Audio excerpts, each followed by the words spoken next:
The fatal attack on that satirical magazine in Paris, Charlie Hebdo, has quickly turned into a debate about freedom of speech.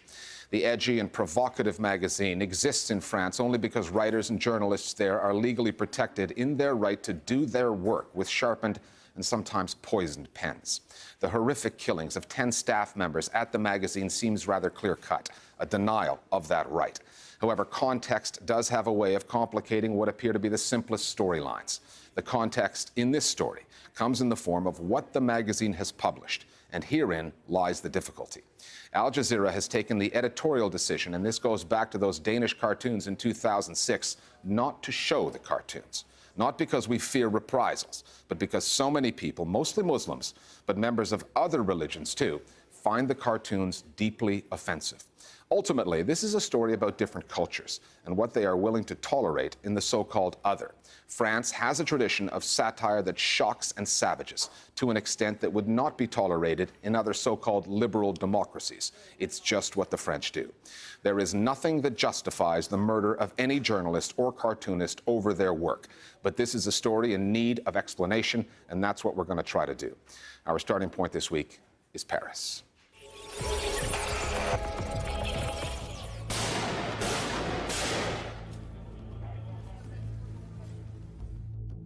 It was a ready-made meme. Je suis Charlie.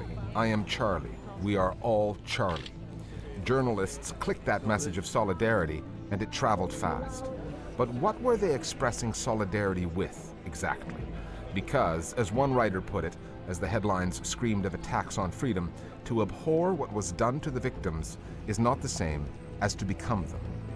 Very few of the people saying this have offended or published the same type of material that Charlie Hebdo does. Some newspapers have said, we would never publish this kind of offensive content anyway, so it doesn't make a difference. It shouldn't make a difference now whether we do or not. But I think as a simple expression of solidarity, you know, there is nothing wrong with the Je suis Charlie idea. It's very easy and actually important to say that we sympathise with those who've been killed, that we oppose the brutal close-range execution of journalists. But it doesn't mean that we have to say that Charlie Hebdo is okay, that everything they did was fine. It's a way of showing solidarity. But it is ambiguous, and I wouldn't use it personally. I'm not Charlie, I'm against the position, and I think, and I have attacked the position which was, in my opinion, very counterproductive inside our society. But at the same time, of course, they have the right to have it, and of course, nobody has the right to kill them. I mean, this is important. The headlines come within a much broader context, which is none of us have yet begun to have a moment really to take stock of what's really happened and what this means. And so we seek ready answers, and one way of trying to make sense of it is to put it within this bigger story that we purportedly understand, the bigger story of freedom of expression. Charlie Hebdo has been in the news sporadically ever since 2006, when it made the point of publishing the Danish cartoons that offended so many. 5 years later, after the publication's offices were firebombed, the Paris bureau chief for Time magazine wrote, "Defending freedom of expression in the face of oppression is one thing. Insisting on the right to be obnoxious and offensive just because you can is infantile." So yeah, the violence inflicted upon Charlie Hebdo was outrageous, unacceptable, condemnable, and illegal. But apart from the illegal bit, Charlie Hebdo's current edition is all of the above too. Commentators in the media are usually loath to speak critically of the dead, especially of the victims of such a cruel mass murder. Richard Seymour, an author and academic, was the exception this past week when he wrote, "The argument will be that for the sake of good taste, we need a decent interval before we start criticizing Charlie Hebdo.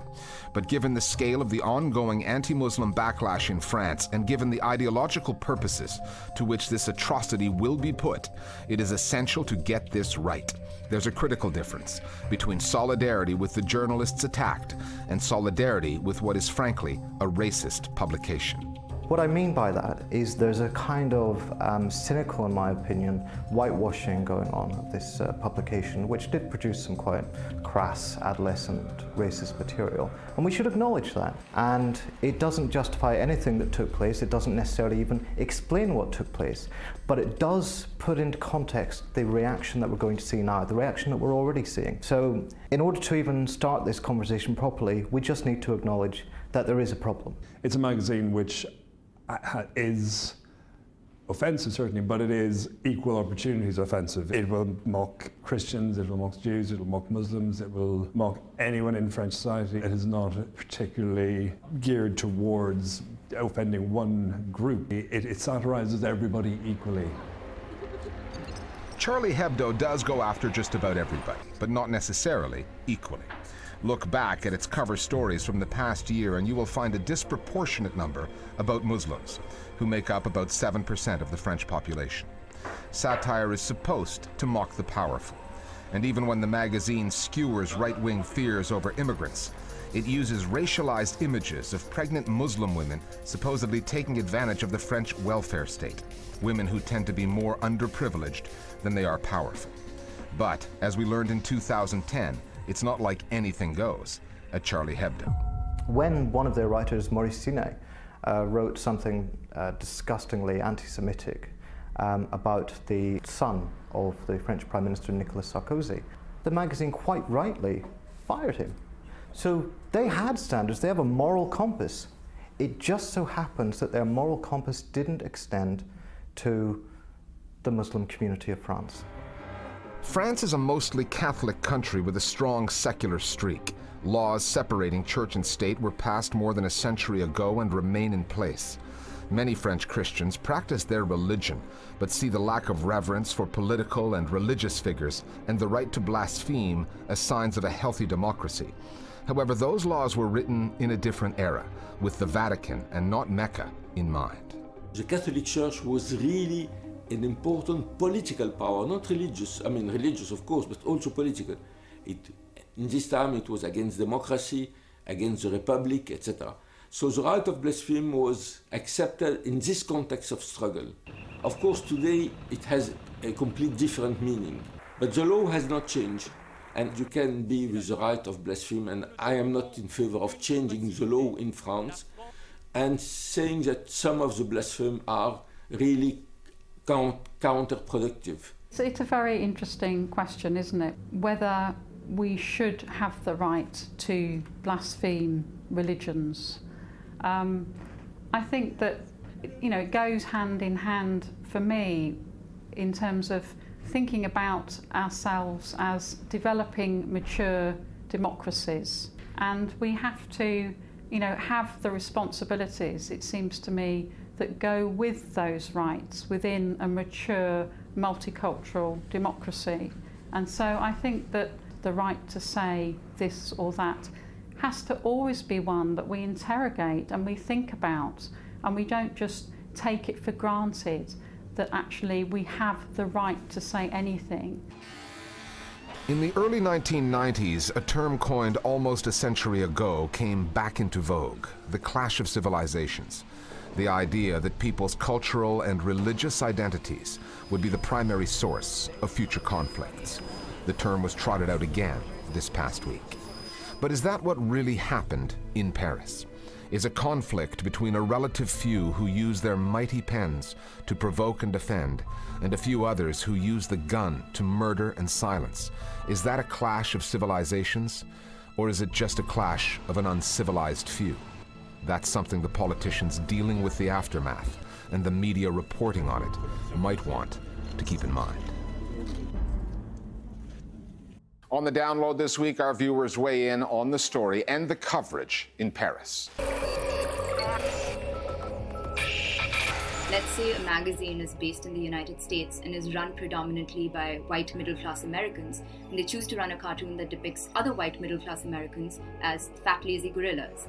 There's a difference between that and that same magazine depicting African Americans as fat, lazy gorillas. My point is that you cannot sit at the top of a socio-economic power structure, push the people at the bottom, and say that I have the right to offend you, but you do not have the right to be offended. which is what this magazine was doing.